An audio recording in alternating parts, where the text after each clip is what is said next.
E agora é hora da entrevista do dia com Denise Campos de Toledo. E vamos falar sobre as implicações do fim da emergência de saúde pública relacionada à Covid e à evolução da pandemia. Eu converso com o Júlio Croda, que é infectologista e pesquisador da Fiocruz. Doutor Júlio Croda, boa noite. Boa noite, Denise. Um prazer estar com vocês. Bom, eu queria saber como é que o senhor avaliou essa decisão anunciada ontem pelo Ministério da Saúde de suspender, aquela situação emergencial relacionada à Covid. Nós já tivemos reclamações de médicos, reclamações dos estados, porque muita coisa estava atrelada à situação emergencial, não é? Perfeito, Denise. É exatamente isso. A condição epidemiológica, número de casos, hospitalizações e óbitos, permite sim evoluir, suspender o decreto de emergência de saúde pública, só que tem que ter um plano, um planejamento de como vai ser essa transição para a gente não ter desassistência à população. E quem presta essa assistência geralmente é o município, eventualmente o estado. Então a gente tem que continuar ofertando testes diagnósticos, tem que continuar monitorando os vírus, sequenciando esses vírus. A gente tem que, por exemplo, está ofertando alguns leitos de enfermaria e de terapia intensiva, porque a gente ainda está com entre 100 e 200 óbitos, mais de 1.000 hospitalizações. Então é importante a gente manter uma estrutura do que a gente não tinha no passado, porque não existiu o Covid. E o Ministério da Saúde não deixou claro como que vai fazer essa transição, principalmente para manter essa estrutura mínima. E não definiu sequer o cronograma de vacinação, que também está sendo cobrado pelos estados. São Paulo, por exemplo, já chegou à 4ª dose, tem reduzido a faixa etária, mas tem uma preocupação até global. A OMS chamou atenção para isso. Estados Unidos comenta o número de casos. Na China tem até um lockdown que tem sido muito questionado pela intensidade, mas os casos aumentaram. Cada local vai viver um cenário epidemiológico diferente. A gente tem um imponderável aí que é o surgimento de novas variantes. Então tem que ter também a orientação de que indicadores a gente vai ter que monitorar a partir de agora para eventualmente, se tiver piora do cenário epidemiológico, retornar às medidas, retornar a recomendação de máscara em ambiente fechado, em ambiente aberto, eventualmente fechamento de atividades noturnas, como a gente fez no passado. O Ministério nunca orientou estados e municípios. Cada estado, cada município adotou um regramento no sentido do controle da pandemia, e agora, para sair da emergência de saúde pública, também não tem essa orientação. Então a gente fica meio perdido, o gestor principalmente, porque pode impactar na assistência à sua população. Nós vimos uma reportagem mais cedo, inclusive, que a Anvisa está tomando uma série de medidas a partir dessa decisão, por exemplo, em relação ao uso da Coronavac, que era emergencial, de determinados medicamentos, para viabilizar a continuidade. A gente, por exemplo, não podemos perder a oportunidade de expandir o tratamento com antivirais que foram aprovados, Monopiravir, Paxlovid, que, associado às vacinas, vão reduzir o risco de hospitalização e óbito, e ainda vai melhorar ainda mais nossos indicadores. Foi aprovado o Paxlovid recentemente pela Conitec, então é importante que a gente avance, é importante que a gente tenha previsão de orçamento. Eventualmente a gente vai precisar comprar mais vacinas para ofertar dose de reforço, a gente não sabe o que vai acontecer no futuro, e o Ministério da Saúde não detalhou esse planejamento para um período que é muito importante, que é o período de transição, saindo da emergência de saúde pública. Doutor Júlio, como o senhor lembrou, a gente ainda tem um número de mortes elevado, não dá para ser considerada uma situação normal com mais de 100 mortes registradas na média por dia, Na volta agora do feriado a gente até tem um número mais baixo, que depois é atualizado. Isso não é uma situação de normalidade, mesmo em queda, não é? Não é, a gente sabe que o Covid continua matando mais do que a influenza, por exemplo, E que a gente tem que preparar o sistema de saúde para essa nova realidade. Não é através de um decreto que a gente vai acabar com a transmissão do vírus, com o número de casos que necessitem hospitalização e hospitalização em terapia intensiva, que precisem de medicamento antiviral, que eventualmente no futuro que a gente precisa ofertar uma dose extra de vacina. Então, não ficou claro em nenhum momento, nem ontem, nem na coletiva do ministro hoje, como que vai ser esse período de transição, por quanto tempo vai ser esse período de transição, o que vai valer nesse período de transição. Agora, a perspectiva é que toda a população tenha de receber a quarta dose. Eu queria te lembrar que São Paulo está aplicando a vacina da Janssen. Tem alguma recomendação nesse sentido? Faltou a disponibilidade? Não há disponibilidade, por exemplo, da Pfizer que vinha sendo aplicado, da AstraZeneca?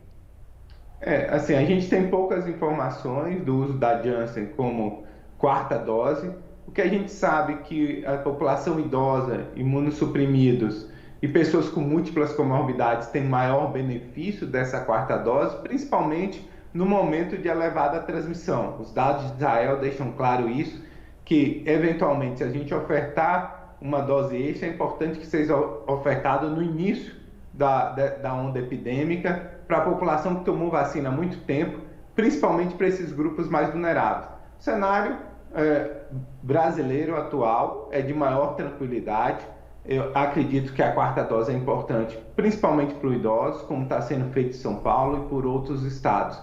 Ainda não existe uma necessidade de expansão dessa quarta dose para a população geral. A população geral com 3 doses de vacina tem uma excelente proteção, inclusive para hospitalização e óbito.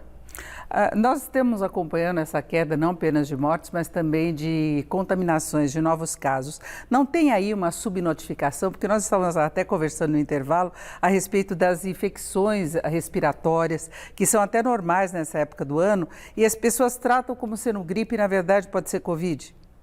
Pode ser Covid. Por conta da excelente cobertura vacinal, principalmente no estado de São Paulo, as pessoas adquirem a doença e têm formas mais leves, sem sintomas muito fortes, específicos da doença.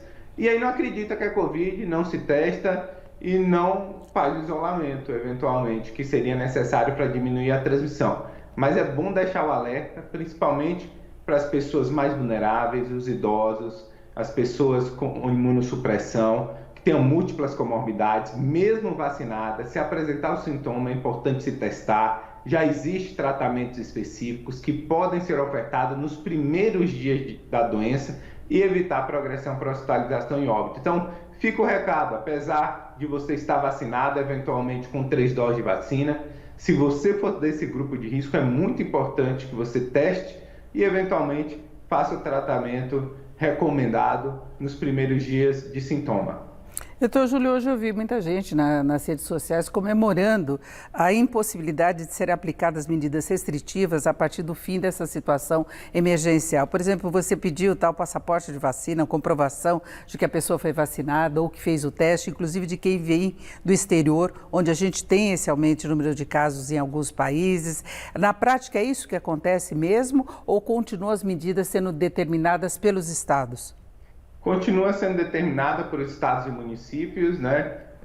A regulação em termos de emergência de saúde pública é mais para a organização do Ministério da Saúde na resposta, coordenar essa resposta, que nunca fez de forma adequadamente. Então, na verdade, não muda muita coisa na prática, porque estados e municípios é que vão ordenar e vão monitorar esses indicadores, impor ou sugerir medidas de proteção, se julgar necessário, se os indicadores voltarem a piorar com o aumento do número de casos, eventualmente hospitalizações. Doutor Júlio, eu fico uma grande dúvida em relação a essa questão, por exemplo, de uso de máscara. A gente tem a liberação de vários espaços, aqui em São Paulo, por exemplo, com exceção de transportes. Então, muita gente quer tentar voltar à normalidade, ir a bares, restaurantes, festas. Nós vamos ter carnaval nesse próximo final de semana com desfiles, vão ocorrer festas também. Então você, num ambiente restrito, muitas vezes usa máscara no próprio trabalho, mas aí vai no restaurante e não tem máscara, aí você vai numa festa e não tem máscara. Como é que fica essa combinação? Qual que seria o procedimento mais adequado para quem quer se proteger e proteger os outros? Acho que nesse momento a análise de risco é individual, né?